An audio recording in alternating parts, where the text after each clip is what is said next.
Welcome back, everybody. It's a musical about choice, fate, and possibilities. The hit show If Then is playing at the Starlight Theater right now, and I'm happy to have two of the show's stars from Broadway. Jackie Burns and Anthony Rapp are with us this morning. Guys, so nice to have you on Better Kansas City. Thank you. So first of all, I think we should start with you telling us a little bit about the show If Then. It was on Broadway. Now you guys are touring with the show, but for folks who don't know anything about it, what's it kind of about? Anthony? Sure, Jackie. Thanks, guys. Sure. Well, Jackie plays a woman named Elizabeth who has ended an unhappy marriage, which has never happened to anyone ever. Never. This is Never. You guys are. This is Yes. a documentary. Yes, right? right. Yeah. So her character Elizabeth comes back to New York to start her life over. And I'm an old college friend, Lucas.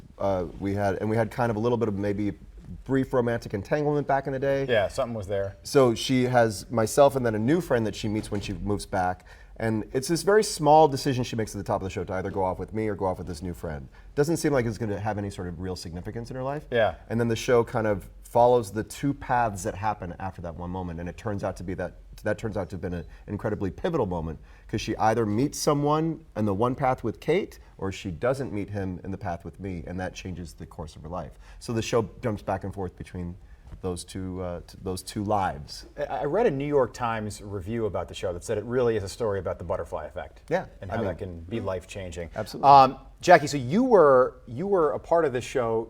You subbed for Adele Dazeem, right? Yes, Adele Dazeem, Yes. Exactly, yes. Of course, Idina Menzel. That's John Travolta's homage to her at the Oscars. Totally, But yeah. you were basically like her. Yeah, What do they call it in the biz? Like you were her standby. Her standby. So I would All right. sit in my dressing room and watch Netflix, and then Sweet. or go on. And if she was, and if she was gone, Adele Dazeem, if she was Adele you'd get the Dazeem call. somewhere, Yeah. I would go on. so you play Elizabeth in the show, Yes. and you were, Anthony, a part of the original Broadway production. Yeah, the writers Tom Kitt and Brian Yorkie, who won a Pulitzer Prize for Next to Normal, Of course. they actually wrote the part for me, so that was an incredible honor. So I've been a part of it from the very beginning.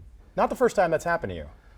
Like my brother is a playwright. He wrote a couple little things for me. Well, But yeah. I read that in Rent, you auditioned for the Sorry, role, yes. the Broadway version of Rent. You auditioned for the role in 1994. They loved your singing voice so much that they tailored songs around the timbre of your voice. It's true. Yes, I mean yes. Let's talk about that. What a wonderful play. A hit. Yeah, thank you. Yeah, Jonathan Larson. He kind of dug me. I mean, it was an incredible honor again to have him say that to me. That he wrote What You Own in Halloween with my voice in mind. I mean, that's a gift. It really is. It's. I think it debuted on Broadway in '96, and Yep, then you were 20 part of years. the cinematic version as well. This is all true. And You're telling true things. What's the song? It's they call it the one song that can get stuck in your head for eternity. I don't know the actual. It's like Seasons of Love? 5,000, Seasons of Love. 2,200, Yeah. 600. There it is. If we get a little bit of that, anybody? Get it. 500. I don't know it. You know it. I never was in it. This is it. That's it. That's it. I always That's all mess of up it. the actual number of it. That's it. So now it's in your head. Congratulations. Jackie, let's talk about how you kind of came to pass here. You've done 2 Broadway shows. Is it Wicked and... I've been in Wicked and Hair and If Then. All right, so being on Broadway, I mean, that's the top. Yeah. It's What's it like to actually, perform? I mean, is everything we seem, is everything we think it's going to be like Broadway? You know? I think that it's a lot harder than you think. 8 shows a week and only having 1 day off a week is hard. You know When what do you I mean? double up? It depends. Like on the tour, we do 2 shows Sunday, 2 shows Saturday, which is hard because you're doing basically, they call them 5-show weekends. You do Friday night, 2 shows Saturday, 2 shows Sunday, and that's a lot vocally to sing, in basically 48 hours. I mean, the sacrifices that you've got to make, and just like making sure you're getting your vocal rest and, Yeah. and taking care of your voice and that Sleep. kind of thing. So are you guys on like kind of vocal rest during the day before you will do the show tonight? No. Not so much. I mean, it's not. It depends on build the up show. your muscle. Yeah. Yeah. But I don't. I take it easy during the day, more or less. Right. You don't necessarily run around like a crazy person because Do you have it's any all about secrets? gearing toward that. Lemon water? Staying hydrated. Yeah, It's drinking like a lot of major water. thing. Yeah. Especially doing the show outside at Starlight. Anthony, a lot of folks know you from various movies as well. Beautiful Mind, Dazed and Confused. He was in Dazed and Confused, remember, right? true. We were Had just long talking hair. about it. School Ties, 1992. Matt Damon and Ben Affleck. What do you prefer if you had a choice, film or? Theater. Yeah, Theater.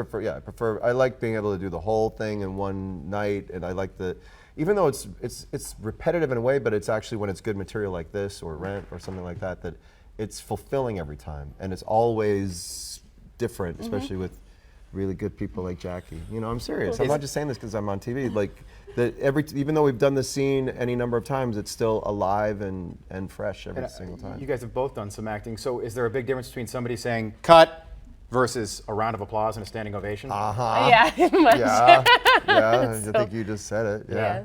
Yeah. The instant gratification of having that, relationship with the audience is just so fulfilling. Well, unfortunately, we are out of time, so I guess we've got to cut the interview here. But I'm going to be at the show on Saturday. Cool. I hope you so. enjoy. I'm really looking forward to it, and I'll be standing up. You know how there's always that weird thing? Should we stand? If you like the show, just stand. Stand, yeah. It doesn't matter where you are, just stand up. I like so many it. people are like, no, wait for the Everybody people in the stand. front and then follow their lead. No, take a stand. Come on. All right, I will be standing on Saturday, guys. Thank you so much. You can see If Then at the Starlight Theater now through Sunday night. For ticket information, you can call 816-363-STAR or visit kcstarlight.com.